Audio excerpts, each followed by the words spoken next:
Yang dukung konser-konsernya untuk hei maksiatnya orang-orang kaya. Wadah terus balangnya lagi yang iya pi orang kaya. Iban harta lung, iban gede lung. Apa? Ya keke-kekenya hana tu punya bekah ibadah ron bekah yang kot mendu mengede badan tabuhan dah dengan jalan dah lapangan-lapangan. Itu promo ni.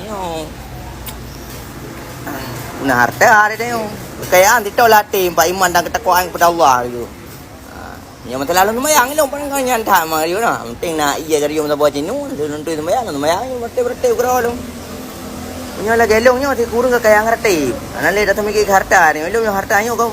Ana le juga. Ka selesai lu masalah dunia yang. Tengok lu mikir degai kan. Nyo bajian ni pula apa dah coy. Mai begal lewatnya wajib kena le play marbe bukan murah dah bajian ni pula. Baje le play marbe, betul le play marbe, lu le play marbe, serta marbe le di pasang rumpa. Lengkap rumpu, kan dah coy. Tengok marah-marah lagi angin kereta tak kau tiba-tiba.